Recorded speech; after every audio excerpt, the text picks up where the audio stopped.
I am in a really good mood today, not only because you can see my brand new Paris FC pink shirt behind me from the Paris Moneyball series, not only because our new owners have given us brand new youth recruitment status to excellent, but we are also top of the league.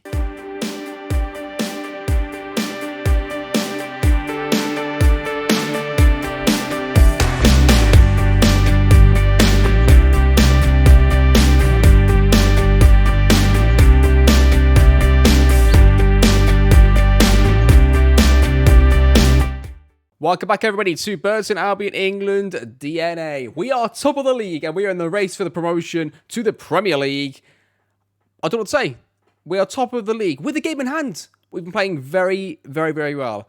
Now, I did start to consider tweaking the tactic and making it a tiny bit more possession first, and maybe put the directness down one, etc.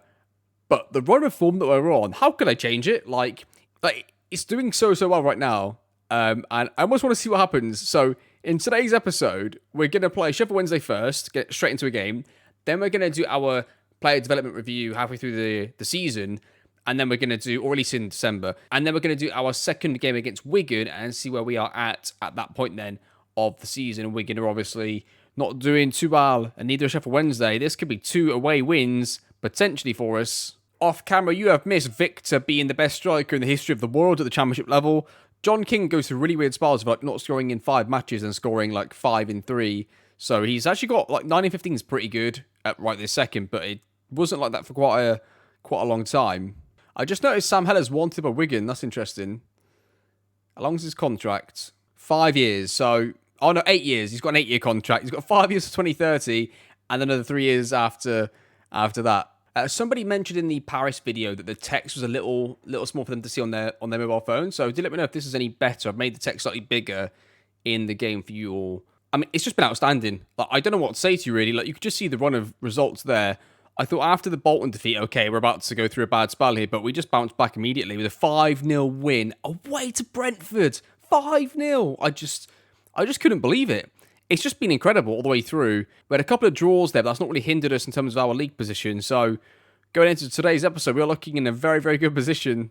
Not had too many injuries and suspensions, which has probably helped us quite a bit, but we're going to need that if we're going to go up. Are we going to go to the Premier League with this squad? This is just crazy. Makes it very difficult to play some of our current youngsters, but there we are. I'm going to have to risk it at some point and play some of them, because they need to get some minutes, really. But yeah, anyway, for today's episode, for the first game, before we go in to our player attribute development review, your team is going to be Garrett in goal with King, Hughes and Hamer across the back, Smith and Camwell wing backs, Heller, Gilligan as pivots. Oh no, sorry, no. Terry Taylor's back fit. He can go straight back in. So is Lakin, actually. They're both back. Should I put them both in? Let's play Heller. Johnny Smith, the left wing back, with Powell's at 10, Victor and John King up front. Yeah, some players are struggling for their fitness, but they're going to play.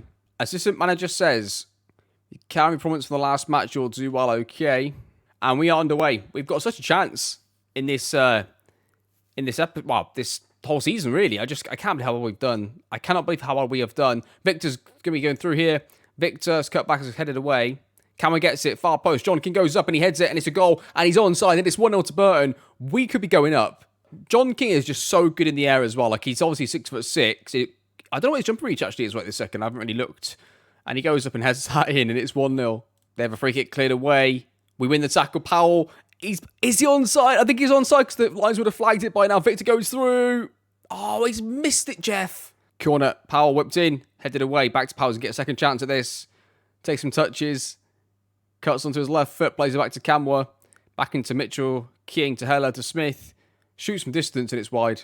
Okay, half time, we're going to say things are going well. Going to take off Powell and throw on, I think Charlie Lakin is the 10. Yeah, let's do that. Corner, Smith. All set pieces in this game, headed away. Victor gets to it. Now Smith. Smith takes a touch, cuts inside his left foot. Is he going to shoot? He does. It goes just wide. I think Victor off, William on. And that'll do for our subs in this. Oh no, Sam Heller can come off. And we'll throw on Gilligan as well. Smith a free kick, whacked far post. Hamer heads it towards. God, that was close. So another corner. This game has been full of highlights, all from set pieces. Headed away. Victor. Sorry, no, William gets to it. Now Smith goes through. He's got to score. He does. 2-0. Come on, boys. We've got a chance here. We've got a chance.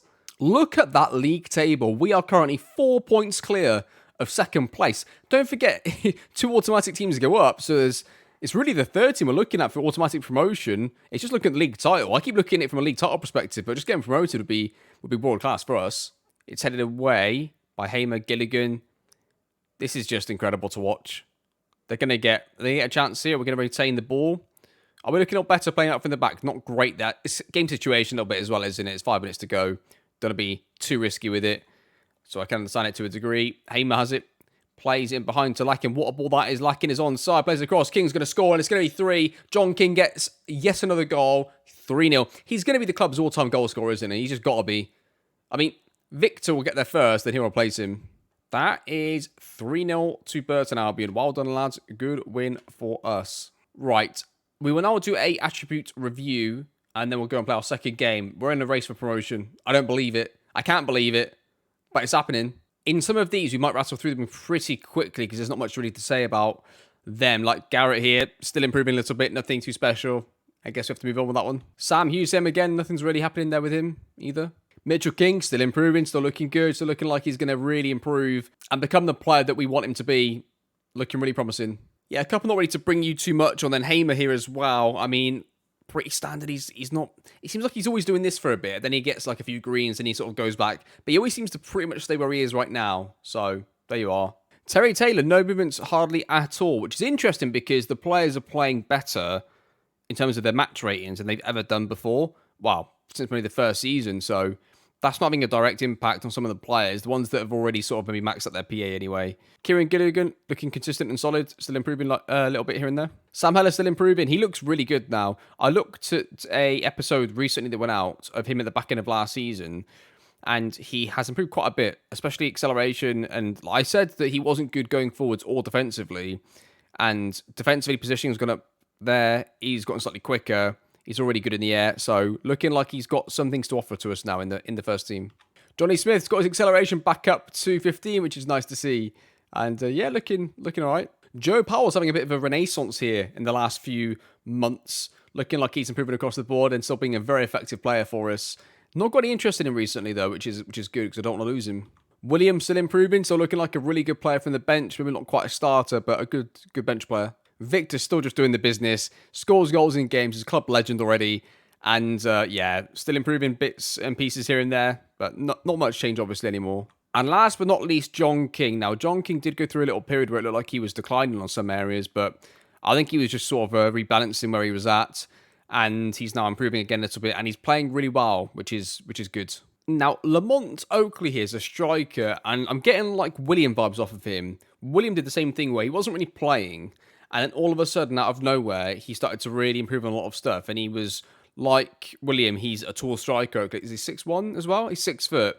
They're both similar profile of striker, both 6 foot, both quick. Oakley doesn't quite have the finishing of William, but he's only 18. We'll see how he develops over the next couple of years. Well, I've not looked at Aled Harrison for a little while. He's looking really good. Okay, I think it's got to the point where he's going to be in the first team really soon. I know we're in a title race, and I know that we're in a promotion race, but I think he could be good enough to play right now, and then that would make him much better goalkeeper in the next couple of years as well. So I think he's going to get rolled out into the first team at some point. Maybe now. Maybe this episode. Should we throw him in? Maybe I'll play him off camera at home, maybe the Wigan game there, Boxing Day, and he can start there. Then by the time we see each other next, he could have played a few games and could be our starting goalkeeper by that point. But we'll see. Somebody suggested that Matt Hudson could be a wing-back, and to be fair, I can see it, because if he could work on his dribbling and crossing and focus mainly on those two things, he's already got his pace, he's already got his acceleration, he's improving at his pace, his positioning will probably get close enough to about 10, he's got tackling, he's got marking. Like, he's not far off actually being a really good wing-back, or at least a full-back in a back four, so that is an option to be fair. But in this system, he looks perfect for the back three. Him and Mitchell King being the two side defenders in a back three would be just brilliant for us, and that would nail down our tactic for the next 10 years, having those two as the two side centre backs with like a Sam Hughes type player in the middle. But yeah, could do. But the main reason why I'm not really entertaining that too much is this guy here, Justin Parker Trott. If I was to train Hudson as a wing back, that would mean Parker Trott and him would be competing for the same position. And currently in the three at the back system, playing Hudson as the centre back and Trott as the wing back, I can get them both in. I think Trott is going to be the prototype wingback for us. He's already got the dribbling, he's already got the acceleration, he's already got the agility, and he's already got the pace. He needs to slightly improve his tackling, marking, defensive positioning, but he's getting there. I think he could be a really good player. Probably need some first team minutes. That's why, like, us being a League One team would be nice, because he could probably get away with playing at that level in our tactic within our team, because it's such a strong team. But the Championship level is really difficult, and if we were to go into the Premier League, becomes even more difficult again. But right now, I do like him, and he's making big strides. As you can see there, don't forget, that is the last 6 months. If I was to go all time, I mean, you can see how much of it is just in the last 6 months. Like, most of his improvements have been recent, right? So, promising. Tom Kiernan must have got an injury because his bravery has gone down. Yeah, not really kicked on so far. Bit disappointing. I thought he'd be a nice number 10 for us. Not quite kicking on the same way the other youngsters have so far. But hopefully that changes. We'll see. And that is pretty much everybody. Now, the players have not shown you because there's not really anything to show. But at the end of the season, every time we'll do everybody. Every player that's remotely got any interest in the series, we'll go through. But I think for these ones, I'll cover the players. There's actually something to bring you on. If there's nothing really to show you, a bit like on Charlie Lakin, for example, I think I'll just maybe comment on them and move on rather than doing it every single time. Makes a bit more sense doing it that way. But yeah, that's your attribute development review. Now let's see how we get on in the second game against Wigan. Okay, so Joe Paulo is suspended for this game. And worst of all, John King is out for 2 to 5 weeks. That is not good. So in that scenario, what happens? Well, William plays obviously from the start. That's pretty simple for most cases. But also, Joe Powell can play as a striker for us, so we could bump somebody else up to the 10 role. So that's something that I would normally do. But obviously, Joe Powell is up for this game as well. But we'll see how much this affects us. I may have to come up with a different, at least, system of play. If I kept the same exact playing philosophy, even if I kept the exact same playing philosophy, but I probably would tweak it a little bit if it was a different formation. I probably need something that isn't a 2-striker system for when this sort of scenario occurs. Like, what if I lost Victor now for 2 weeks as well, you know? Do we just go next player up, or do we try and get the best players on the pitch? That's the big question, right? So that is going to be your team. Let's get into it, and let's see if we can stay top of the league going into the end of the episode. And I think we can, actually. I think we're 4 points clear, aren't we? It's already over. We're going to be top. Assistant manager says, recent praise is justified, okay. From the start this time, I'm going to put the passing turret into the standard, see how that plays for us. They go in behind. Mitchell King gets there easily, but they get a second chance. We now get the ball back again. Smith holds onto it, plays it into the channel. Coming straight back at us. Lads, come on. This is better there. They're going to get a chance on goal. Are they going to score it? Yes. 1-0 to Wigan. Highlight for Wigan. There you go. Wow. It starts off with Wigan anyway. William gets it. Plays it back to the goalkeeper. Who's going to play it short to Hughes. Hughes now plays it into Taylor. Taylor gives it away. Yeah, that's my concern with this tactic and playing it too much through the thirds with a team that's massively inferior in quality is that. And they're going to play through us, but we win the ball. Victor now gets it to Smith. Smith back into Heller. Switches out to Dunn. He's got a nice little 2v1 if he wants to use it. Played across the box, goes back to their goalkeeper. They go long. We're going to bring this down, hopefully. Okay, we do. Mitchell King's got time and space. Plays it to Smith. Little run in there. Okay, goes into Taylor. I mean, weird chance to create. Another highlight, Mitchell King. What a touch that was. Brings it down, plays it through into Heller. Heller plays it into Victor. He's through on goal. Is he going to score? Misses it. I'll hear Mitchell King. On the left-hand side again, Heller gives it away. Heller coming with better than that, mate. They play in behind. They go through. They shoot. It's blocked. Is that the end of the highlight, though? Highlight is just triggered. I was actually going to go up standard and drop the tempo and see if that's a better balance as we go through here. We win the ball. Victor. Also, William. William's going through. He needs support. He needs support from somebody. They win it back off us. And they... Oh, that was a risky switch. They go across their back line. Are they going to lose this? They could do. And they play through the lines again. Win it with Keller Dunn. Keller Dunn has it. Sam Heller into Lakin. Lakin. That's probably where he needs to be a bit more direct. That's shit, lads. Come on. That's even worse, though. Oh, it's what a goal. Shot off the training pitch. 1-1. Hughes to Hamer. Hamer into Keller Dunn. Plays into William. William goes through. He's not going to score from there, and he doesn't. Giving the ball away. It's a long recovery decision there. Did you not realise they just won the ball? Come on. We're going to get back. Are we going to defend the cross? The answer is no. Wow. Somehow we did. Okay, I've gone shorter standard and be more expressive here. I mean, thinking about it, for this team, I probably should have been more expressive on because you want players to go out there and make decisions and play things off the cuff and be slightly more. Oh, I was offside anyway. Yeah, definitely making decisions for themselves. Maybe more expressive should be on anyway, but I don't want to put that on top of the tactic that's already there because it'd be even more potentially direct and stuff, right? But maybe reducing the passing directness and tempo, but putting expressive on will get us some get us a nice blend of both worlds. Okay, I'm gonna make some changes. I've just gone to shorter and really high tempo to sort of get the tempo a bit back, get the shorter stuff in there, and then we're gonna make some changes. We're gonna bring on Gilligan at 10 and switch him for Taylor. And then Tom Heyman's going to come off. We're going to put on Shaughnessy at right centre-back. Like, right now, I need to make another sub, right? Victor is tired. There's nobody else ready to put striker. I could put Keller Dunn there and put Campbell wing back. But, like, that's really depleting the quality of the team.